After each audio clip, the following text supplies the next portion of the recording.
straight ahead, got my head in the game, with the red light on, I'm just waiting for the change, keep my head down low. This is the reason why I redid this episode yesterday. This is the reason why I'm so concerned about where law enforcement is going, about their recruitment practices at the moment, and with some of the other ideas that law enforcement brings into place when it comes to recruiting, to the way they handle juvenile crime, to the way they handle prisoners in general.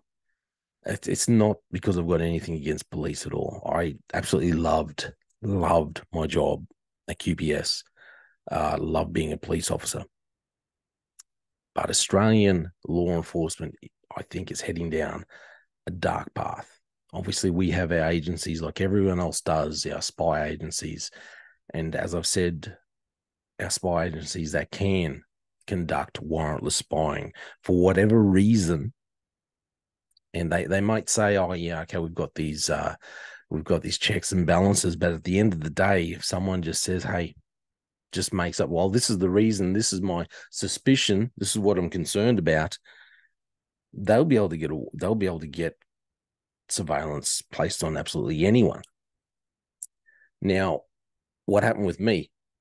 A couple of years after having this meeting, I'm just working as general, as I had been for years now. Obviously, COVID starts up. I remember reading it thinking, oh, mate, this is going to cause problems. Look at all this kind of stuff happening. And sure enough, whatever it was, 9-10 months later, Commissioner brings in these mandates. Now, when I was given my paperwork and said, hey, get the jab, otherwise this is your 2 weeks notice, I sat down with my crew and because I wanted to explain to them the reason why I didn't agree, the reason why I felt like we had to leave. I had to leave. I couldn't get the jab. And it was purely a biblical reason.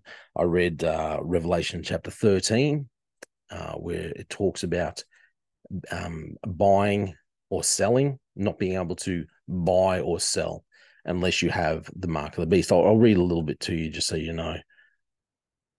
So I'll just read this little bit to you just so you understand what I'm talking about. It was Revelation 13. I'll just read from verse 16. It says, it also forced all people, great and small, rich and poor, free and slave, to receive a mark on their hands or on their foreheads, so that they could not buy or sell unless they had the mark, which is the name of the beast or the number of its name.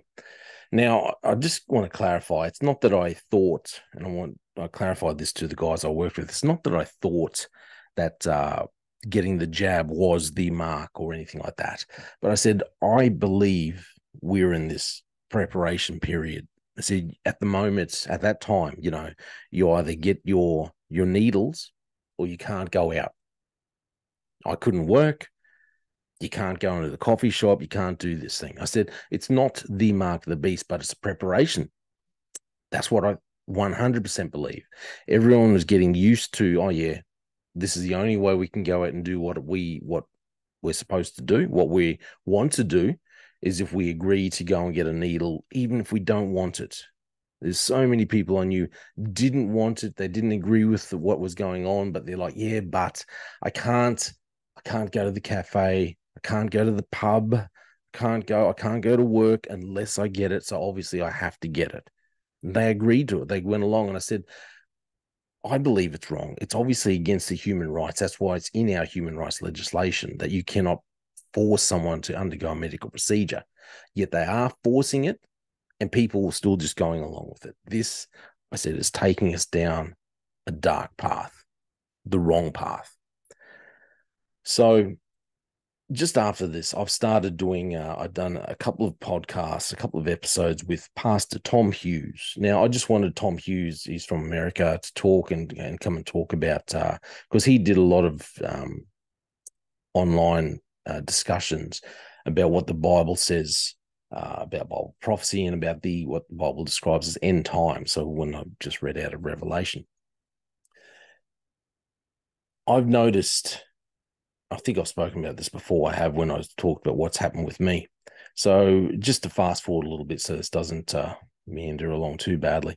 So I've had a couple of discussions with him on air, and obviously he is very, very popular. We had episodes that were, being viewed by just tens of thousands of people. I've just been put off for my 2 weeks 2 week suspension with QPS. I've done another episode with Pastor Tom Hughes, and this is when I noticed I've noticed suspicious behavior, and I thought, okay, that looks like a team. It looks like we've got a team on me. Obviously, I thought, no, you're crazy. Why would anyone be following you? So eventually, I've been able to confirm I was under surveillance. Because of a few weird things that happened, I was actually confirmed that it was ASIO that were conducting surveillance on me. And at the time, I'm thinking, why would anyone conduct surveillance on me? Purely because I didn't agree with getting this needle? That's just ridiculous. Then it dawns on me, I've just happened to be involved in these discussions with this Pastor Tom Hughes from America. He had been having a lot of issues with connections and that in America, and I thought this has got to be it. My mind flashes back to this meeting, how the senior officer is describing what who the new threat will be in the future, and it'll be people, what they describe as people in the far right, people with these what they describe as these far right religious beliefs, is what he described, right wing religion, which I thought it's just normal religion, isn't it? And I thought, wow, he fits right into that category. Not that I think there's anything bad with that, but he fits right into that category. I've been discussing with him. This is why I've had ASIO following me around for the last, I think it was just under a month it lasted. So yeah, look, not to meander on, not to try and not to just rabbit on about nothing. I just want to make it clear. This is why I talk so much about law enforcement. This is why I'm so concerned about where law enforcement is going, where our recruitment's going, the decisions that are coming through with the hierarchy. That's why I say we got to keep making them accountable, making our politicians accountable, because they're the ones that control the hierarchy, the leadership, the commissioners, and all that. People making these decisions. It happened to me. Former police officer, former surveillance. Next minute, I have surveillance team on me for just under a month. It could happen to anyone. Now, what I think must have happened is ASIO have conducted surveillance, just trying to work out who it is that's having these. I reckon what's happened is the FBI's contacted ASIO, say, who's this crack from Australia talking to this Pastor Tom Hughes, doing all this, all these discussions on air. So they've come around and said, okay, let's find out exactly who this fella is. Let's get some patterns of life on him, work out who he is and what his agenda is. To me, that's very disturbing.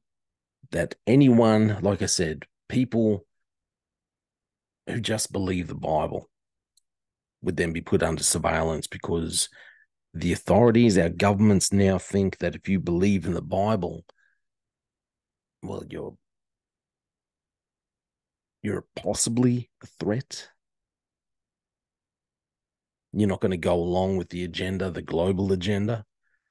What puts Christians at odds with modern authority is because people have been talking a long time, telling people like Pastor Tom Hughes, telling governments, telling people that, hey, a one world government is coming, that a one world currency is coming. We know this because the Bible says, because it says that no man will be able to buy or sell, because we'll have this one world government, we'll have this one world ruler, and he will not allow you to buy or sell. The only way that you can have this is if you have complete surveillance, and if you have a one world currency where it has to be digital, because they'll have to be able to track it completely. And that's exactly where we're going now. So I just wanted to explain, this is what happened to me. This is why I talk so much about policing, why I'm so concerned about about the direction that policing is going, law enforcement is going. And I think you need to keep yourself aware, make yourself aware of what the laws are in Australia, what our law enforcement agencies, our spy agencies are actually allowed to do. And mate, I know I get a lot of people on here telling me, hey, stop talking about religion, stop talking about the Bible. You lost me when you called yourself a Christian, whatever. But these things are happening. They are going to happen. You can sit there and bury your head in the sand all you want.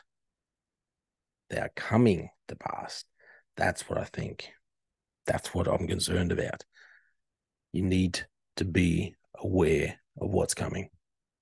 That's my opinion. Let me know what you think. Thank you for listening to The Slippery Slope. They just fuel a desire that will take me higher. I'm on fire because nothing's going